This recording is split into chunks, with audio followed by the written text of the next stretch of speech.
Hi, welcome to the Faith Moment this week.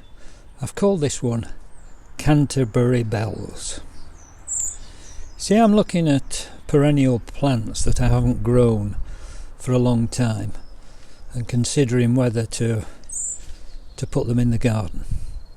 Canterbury Bells, beautiful plants from what I can remember. Blue they used to be, you could get white as well.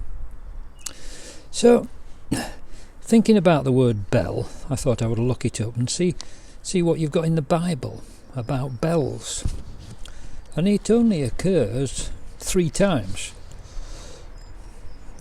One's an odd one, but 2 in particular, and they just repeat themselves. So we'll take the one from Exodus 28, because as I keep telling you, through Lent, I'm looking at the tabernacle and the construction of it and everything that goes with it. And this is actually looking at the priest's garments. So I'll read just a couple of verses to you, 3 or 4 verses. You shall make the robe of the ephod all of blue. It shall have an opening for the head in the middle of it, with a woven binding around the opening, like the opening in a coat of mail, so that it may not be torn.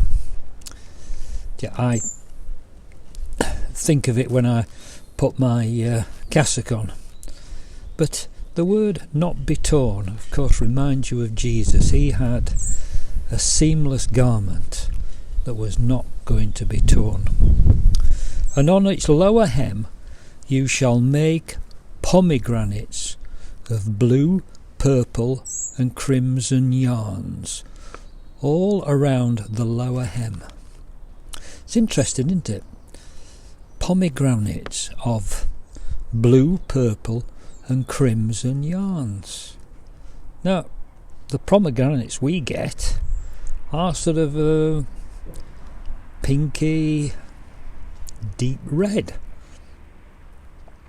But this is pomegranates that are blue, purple and crimson yarns.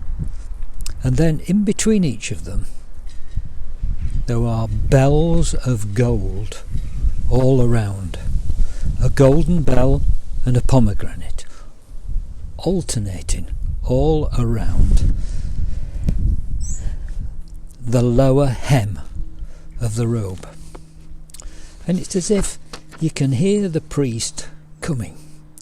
Not the cracking of feet, but the ringing of the bell.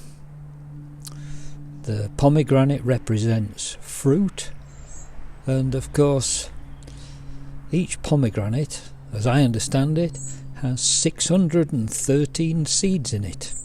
So they're very fruitful. If you plant each of those seeds, they would grow tremendously.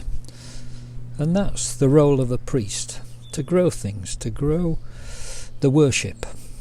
And the bells represent the glory of God and the worship. It's these bells that I'm thinking of. I mean, we have beautiful bells.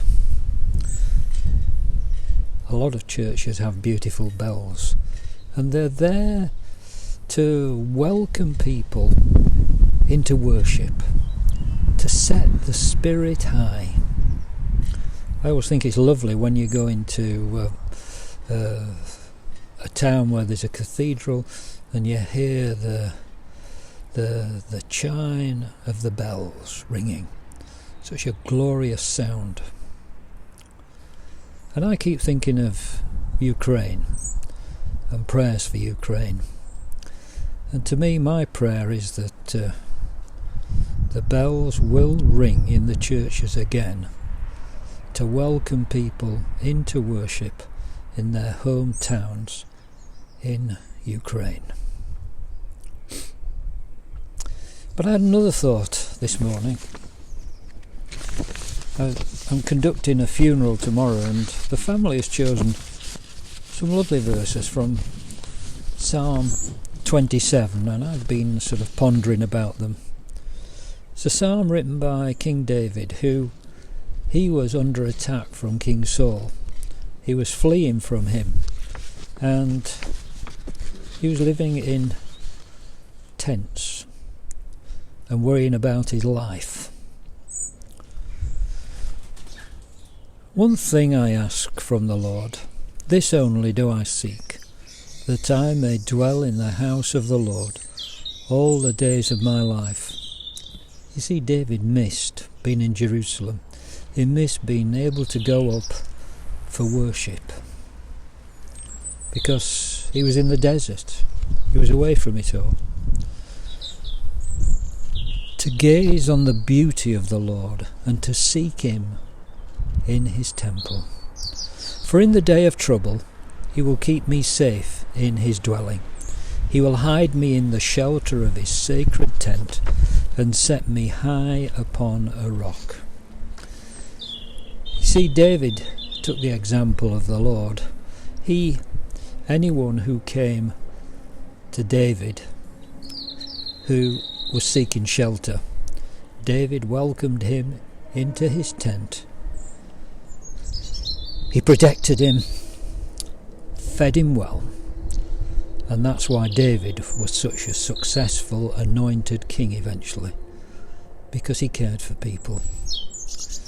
And my prayer again is that the Father God will bring the Ukrainian people into the protection of his tent, under the shadow of his mighty wings, that they might find shelter, peace and security.